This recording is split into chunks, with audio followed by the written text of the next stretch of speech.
तो नमस्कार दोस्तों, जय श्री राम। स्वागत है आपका हमारी इस वीडियो में। आज हम कक्षा 6वीं के संस्कृत विषय के दीपकम पुस्तकम से षष्ठः पाठः, 6वां पाठ, जिसका नाम है सह एव महान चित्रकारः, वह ही महान चित्रकार है। इस पाठ को पढ़ेंगे और आइए, इस पाठ में बड़ा सुंदर चित्र है जिससे प्रारंभ होता है यह पाठ। तो आइए प्रारंभ करते हैं। उद्यान से चित्रम ऊपरी प्रदर्शितम, उद्यान का चित्र ऊपर प्रदर्शित है, दिखाया गया है। एतत् राष्ट्रपति भवनस्य परिसरे विद्यमानम अमृत उद्यानम अस्ति, यह चित्र राष्ट्रपति भवन के परिसर में विद्यमान अमृत उद्यान का है।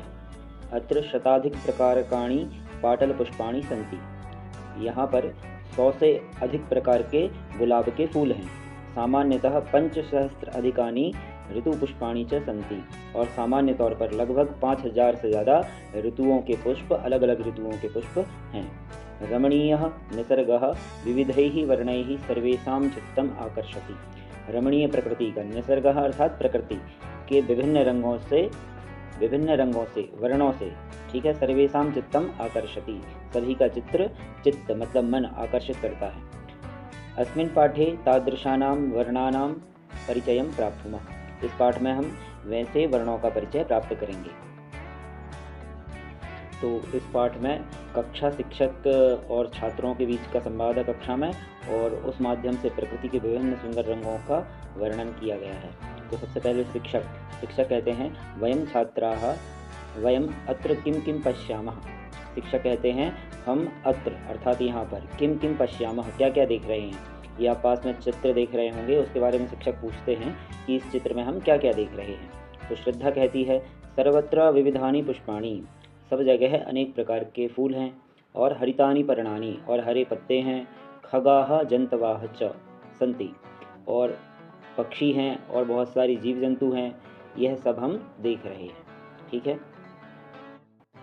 तो शिक्षक कहते हैं सत्यम, सही है, एवमेवं तेषां वर्णाः अपि विविधाः, शिक्षक कहते हैं सत्यम, सही है, एवमेव तेषां वर्णाः अपि विविधाः, ऐसे ही उनके रंग भी अनेक प्रकार के हैं। यथा श्रद्धा वदति हरितानि पर्णानि इति, जैसे श्रद्धा बोलती है हरे पत्ते, इति। अत्र पर्णस्य कः वर्णः, यहाँ पत्ते का क्या रंग है। तो सभी छात्र कहते हैं सर्वे हरितः, सभी कहते हैं हरा रंग है। तो श्रद्धा अत्र वृक्षस्य ऊपरी शुकः अस्ति सः अपि हरितवर्णेन शोभते, अब श्रद्धा कहती है यहाँ वृक्ष के ऊपर एक तोता है, सः अपि वह भी हरितवर्णेन शोभते, हरे रंग से सुशोभित है। तो शिक्षक कहते हैं श्रद्धे भवत्याः इष्टवर्णः हरितः इति चिंतयामि, शिक्षक श्रद्धा से कहते हैं कि मैं सोच रहा हूँ कि तुम्हारा जो इष्ट वर्ण है, पसंदीदा जो रंग है, वह हरा है। अतएव हरितवर्णम एव पश्यति खलु, इसीलिए तुमने हरा रंग देखा, ठीक है। फिर आगे मेधा कहती है आचार्य अत्र काकः अपि अस्ति, हे आचार्य यहाँ पर कौआ भी है। यस्य वर्णः कृष्णः, जिसका रंग काला है। एवं पिकस्य अपि वर्णः कृष्णः, एवं कोयल का रंग भी काला होता है। तो शिक्षक कहते हैं आम, हाँ, उत्तमं निरीक्षणं भवत्याः, अर्थात आपका निरीक्षण उत्तम है। छात्राः पश्यन्तु, छात्रों देखो, अत्र पुष्पाणि अपि सन्ति, यहाँ पर पुष्प भी हैं। मनीषे पश्यतु जपा पुष्पम, हे मनीषा तुम जपा पुष्प अर्थात गुड़हल को देखो। वदतु, और बताओ, अस्य वर्णः कः, इसका रंग क्या है। तो मनीषा कहती है रक्तवर्णः आचार्य, हे आचार्य इसका रंग रक्तवर्ण है अर्थात लाल रंग का है। शुकस्य चंचुः अपि रक्तवर्णः, और तोते की चोंच भी लाल रंग की है। पाटल पुष्पम अपि रक्तवर्णेन युक्तम, और जो गुलाब का फूल है वह भी लाल रंग से युक्त है। तो शिक्षक कहते हैं शोभनम, अच्छा, चित्रवर्णाः शुकाः अपि अत्र सन्ति, मतलब रंग बिरंगे तोते भी यहाँ पर होते हैं। इति जानन्ति किम, क्या तुम जानते हो। तो आदित्य कहता है आचार्यः हे आचार्य ते कीदृशाः भवन्ति, वे कैसे होते हैं। वयं द्रष्टुम इच्छामः, हम देखना चाहते हैं। तो आचार्य कहते हैं तादृशान् शुकान् वयं प्रायः जंतुशालायां पश्यामः, वैसे तोतों को हम प्रायः जंतुशाला में देखते हैं।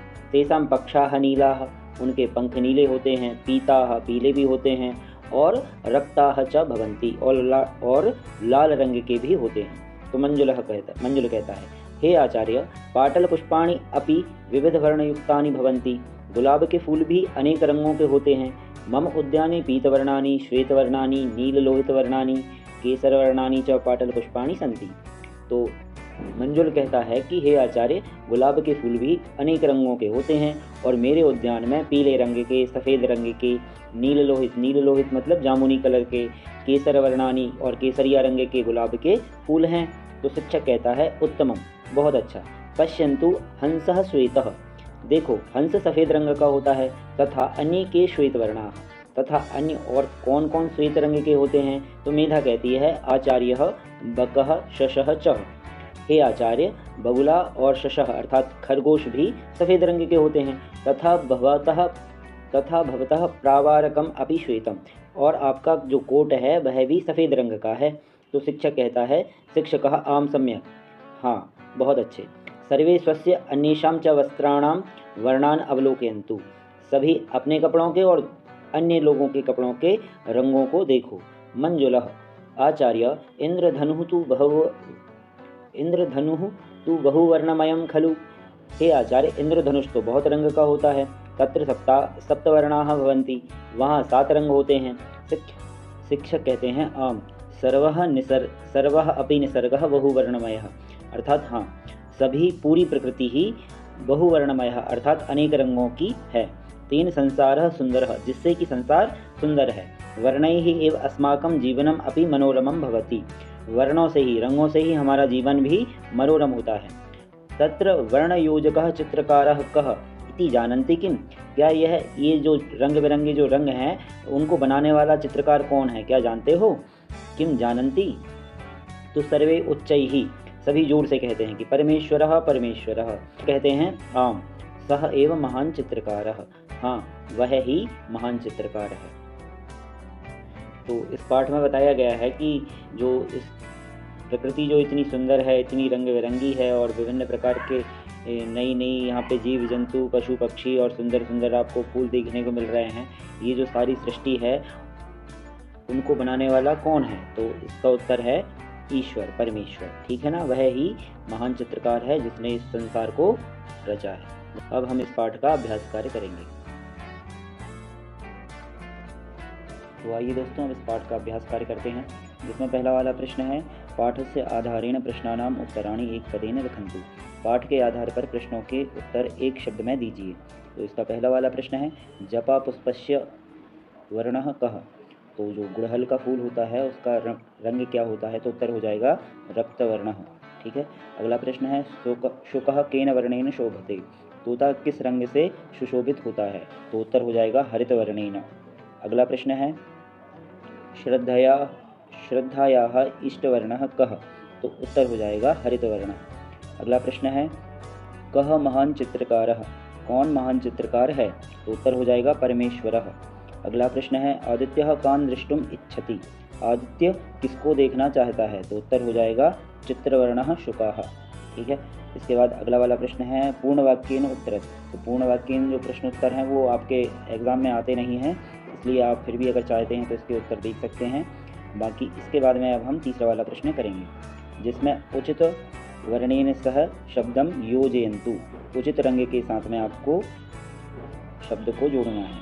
तो इसमें रंगों के नाम लिखे हैं और आपको रंग दिख रहे होंगे, तो उनको आपको शब्दों को रंगों से मिलाना है। जैसे रक्तवर्णः तो लाल रंग, वैसे ही नीलवर्णः तो नीला रंग, कृष्णवर्णः तो काला रंग, हरितवर्णः तो हरा रंग, पीतवर्णः तो पीला रंग, श्वेतवर्णः तो सफ़ेद रंग, पाटलवर्णः अर्थात गुलाबी रंग, नीललोहितः अर्थात जामुनी कलर। इसके बाद अगला प्रश्न है इसका, तो चौथा वाला प्रश्न करते हैं, जिसमें कहा गया है राष्ट्रध्वजस्य समुचितैः वर्णैः अधः प्रदत्तेषु वाक्येषु रिक्तस्थानानि पूरयन्तु। मतलब ये है कि राष्ट्रध्वज के जो वर्ण हैं उन्हें आपको समुचित वाक्यों में लिखना है, रिक्त स्थानों में पूर्ति करनी है।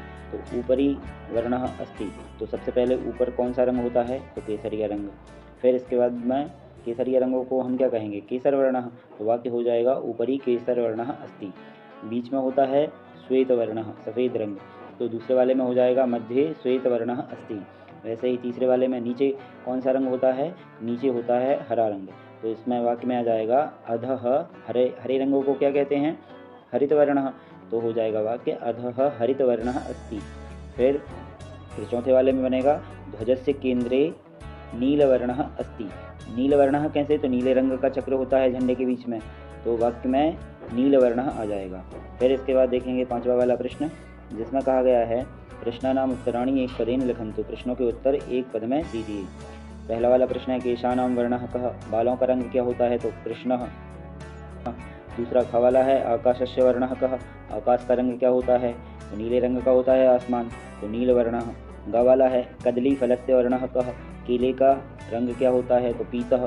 फिर घ वाला है तृणस्य वर्णः कः, तिनके का रंग क्या होता है, तो हरा तिनका होता है, हरितवर्णः।